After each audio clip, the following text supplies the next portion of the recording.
Hello good morning नमस्कार दोस्तों, स्वागत है आपका आज के मुख्य समाचारों में। यहाँ आपको देखने को मिलेगी सुबह से शाम तक की ताज़ा खबरें ब्रेकिंग न्यूज़ अपडेट के रूप में। तो दोस्तों, वीडियो को शुरू करने से पहले आपसे एक छोटी सी रिक्वेस्ट है, अगर आपने हमारे यूट्यूब चैनल को सब्सक्राइब नहीं किया है तो सब्सक्राइब जरूर कीजिएगा।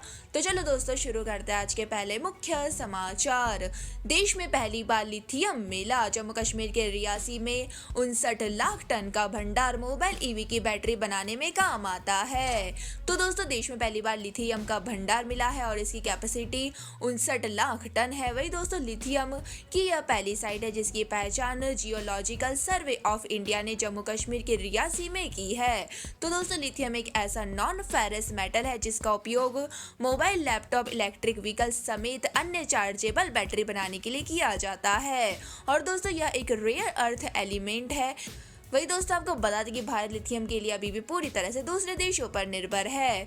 वही दोस्तों, आपको जानकारी के लिए बता दें कि भारत अपनी जरूरतों का बड़ा हिस्सा आयात करता है और 2020 से भारत लिथियम आयात करने के मामले में दुनिया में चौथे नंबर पर रहा है। वही दोस्तों, भारत अपनी लिथियम आयन बैटरियों का करीब 80% हिस्सा चीन से मांगता है और भारत इस क्षेत्र में आत्मनिर्भर बनने के लिए अर्जेंटीना, चिली, ऑस्ट्रेलिया और बोलीविया जैसे लिथियम के धनी देशों की खदानों में हिस्सेदारी खरीदने पर काम कर रहा है। वही दोस्तों, जानकारी के लिए आपको बता दें कि 62वीं CGPB की मीटिंग के दौरान GSI ने लिथियम और गोल्ड समेत 51 खनिज के ब्लॉक्स की रिपोर्ट राज्य सरकार को सौंपी है। इसी के साथ दोस्तों, चलते हैं आज के अगले मुख्य समाचार की ओर। गहलोत ने पिछले साल का बजट भाषण पढ़ा। 6 मिनट तक पुरानी लाइनें पढ़ते रहे। CM ने सदन में माफी मांगी। तो दोस्तों, मुख्यमंत्री अशोक गहलोत ने विधानसभा में पुराना बजट भाषण पढ़ दिया और दोस्तों करीब 6 मिनट तक वे पुराना बजट भाषण पढ़ते रहे और तभी जलदाई मंत्री महेश जोशी ने आकर CM के कान में कुछ कहा और वह ठिठक गए। तो दोस्तों, गहलोत का भाषण रुका और विपक्ष ने हंगामा शुरू कर दिया। तो दोस्तों, इतिहास में पहली बार ऐसा हुआ कि दोस्तों जब किसी विधानसभा में पुराना बजट भाषण पढ़ा गया हो और इस पर जोरदार हंगामे के चलते सदन की कार्यवाही 2 बार रोकनी पड़ी। तो दोस्तों, CM गहलोत बजट भाषण के लिए जब तीसरी बार खड़े हुए तो माफी मांगी और दोस्तों उन्होंने कहा कि जो कुछ हुआ उनके लिए सॉरी फील करता हूँ। तो दोस्तों, वही आपको जानकारी के लिए बता दें कि दोबारा सदन की कार्यवाही शुरू हुई तो CM अशोक गहलोत ने सफाई दी और कहा बजट भाषण की इस कॉपी में फर्क हो तो बताइए और एक्स्ट्रा पेज लग गया गलती से तो मैं एक पेज गलत से पढ़ने लगा और लीक होने का सवाल कहां से आ गया। तो दोस्तों, इस पर भी विपक्ष का हंगामा जारी रहा। इसी के साथ दोस्तों, चलते हैं आज के अगले मुख्य समाचार की ओर। सबसे छोटा रॉकेट SSLV D2 दूसरी कोशिश में कामयाब। 15 मिनट की उड़ान में 3 सैटेलाइट लॉन्च किए, इनमें स्पेस स्टार्टअप का आजादी सेट 2 भी। तो दोस्तों, भारतीय अंतरिक्ष अनुसंधान संगठन ने अपना सबसे छोटा रॉकेट SSLV D2 लॉन्च कर दिया है और दोस्तों स्मॉल सैटेलाइट लॉन्चिंग व्हीकल की लॉन्चिंग शुक्रवार सुबह 9:18 श्रीहरिकोटा के सतीश धवन लॉन्चिंग सेंटर से हुई।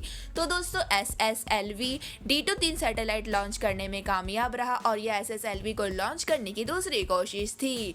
इसके पहले दोस्तों 9 अगस्त 2022 को पहली कोशिश नाकाम रही थी। वही दोस्तों, आपको बता दें कि इसरो चीफ सोमनाथ ने SSLV D2 की लॉन्चिंग के बाद कहा कि अब हमारे पास एक नया लॉन्च व्हीकल है और SSLV D2 ने दूसरी कोशिश में सैटेलाइट को एकदम सही तरह से ऑर्बिट में छोड़ दिया है और तीनों सैटेलाइट टीमों को बधाइयां। इसी के साथ दोस्तों, चलते हैं आज के अगले मुख्य समाचार की ओर। बिकवाली से दबाव में शेयर बाजार। 200 अंक नीचे कारोबार कर रहा सेंसेक्स। बैंकिंग स्टॉक्स में तेजी। तो दोस्तों, भारतीय शेयर बाजार में हफ्ते के 5वें कारोबारी दिन यानी दोस्तों शुक्रवार को भी गिरावट देखने को मिली है। तो दोस्तों, सेंसेक्स करीब 200 अंक नीचे 60,600 के करीब कारोबार कर रहा है। वही दोस्तों, निफ्टी में करीब 60 अंकों की गिरावट है और यह 17,820 के स्तर पर आ गया है। तो दोस्तों, सेंसेक्स के 30 शेयरों में से 22 शेयरों में गिरावट है और सिर्फ 8 शेयरों में तेजी है। वही दोस्तों, आज सबसे ज्यादा गिरावट मेटल शेयरों में है और वही सरकारी बैंकों में तेजी है। तो दोस्तों, आपको बता दें कि सेंसेक्स पर SBI, Bajaj Finance, Bajaj Finserv, M&M और LT में तेजी है। वही दोस्तों, SCL Tech, Tata Steel, Reliance, Wipro और हिंदुस्तान यूनिलीवर में गिरावट है। इसी के साथ दोस्तों, चलते हैं आज के अगले मुख्य समाचार की ओर। नेटफ्लिक्स का पासवर्ड शेयर करने का जल्द लगेगा चार्ज। भारत में तैयारी पूरी। कंपनी ने 4 देशों में शेयरिंग फीचर को रोल आउट किया। तो दोस्तों, अगर आप नेटफ्लिक्स यूजर है तो अपने दोस्तों और परिवारों के साथ पासवर्ड शेयर करना जानने और मनोरंजन करते हैं तो यह खबर आपके लिए है। तो दोस्तों नेटफ्लिक्स ने कनाडा, न्यूजीलैंड, पुर्तगाल और स्पेन में पासवर्ड शेयरिंग फीचर को रोल आउट कर दिया है। मतलब दोस्तों यह है कि पासवर्ड शेयर करने पर इन देशों के लोगों को एक्स्ट्रा चार्ज देना होगा। वही दोस्तों भारत में भी मार्च के लास्ट तक शेयरिंग फीचर रोल आउट हो सकता है। तो दोस्तों आपको बता दें कि नेटफ्लिक्स हर एक अकाउंट की प्राइमरी लोकेशन सेट करेगा और उसी के हिसाब से तय होगा कि एक लोकेशन पर रहने वाले लोग अकाउंट का इस्तेमाल कर पाए और घर के बाहर लोगों के साथ पासवर्ड शेयर करने पर स्टैंडर्ड और प्रीमियम सब्सक्रिप्शन जरूरी होगा। इसी के साथ दोस्तों चलते हैं आज के अगले मुख्य समाचार की ओर।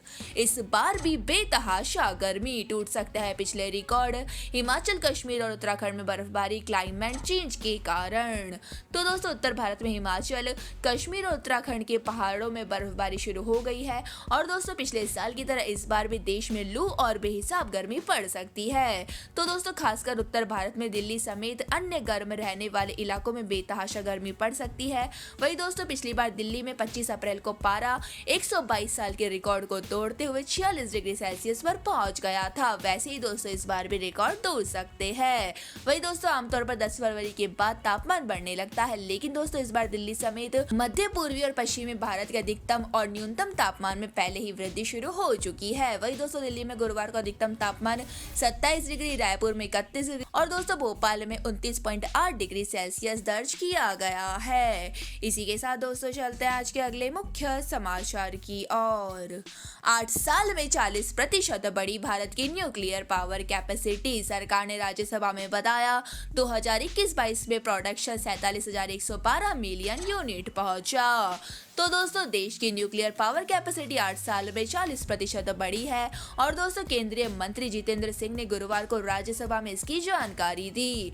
तो दोस्तों सिंह ने बताया कि भारत की न्यूक्लियर पावर कैपेसिटी में 2014 के बाद बड़ा उछाल आया और जब नरेंद्र मोदी प्रधानमंत्री बने 2013 और 14 में annual nuclear power generation 35,333 million unit पर था और 2021-22 में यह 47,112 मिलियन यूनिट पर पहुंच गया। यानी दोस्तों 8.5 साल में यह लगभग 30 से 40% बढ़ा है।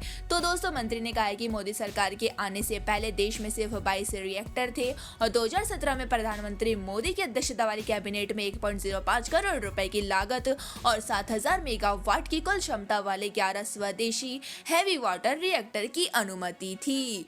इसी के साथ दोस्तों चलते हैं आज के अगले मुख्य समाचार की ओर। 2022 में 2.25 लाख लोगों ने छोड़ी भारतीय नागरिकता, केंद्र सरकार ने 135 देशों की सूची जारी की जिसकी नागरिकता भारतीयों ने ली।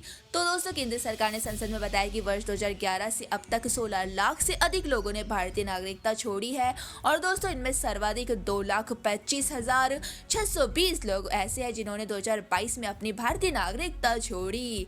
तो दोस्तों विदेश मंत्री एस जयशंकर ने गुरुवार को राज्यसभा में एक सवाल के लिखित जवाब में यह जानकारी दी। वही दोस्तों जयशंकर ने उन 135 देशों की सूची उपलब्ध कराई है जिसकी नागरिकता भारत ने ले ली है और दोस्तों जिन देशों की नागरिकता भारतीयों ने ली है तो दोस्तों उनमें अमेरिका, ब्रिटेन, रूस, स्पेन जैसे देशों के साथ ही पाकिस्तान, इराक, युगांडा, सूडान और यमन जैसे देश भी है।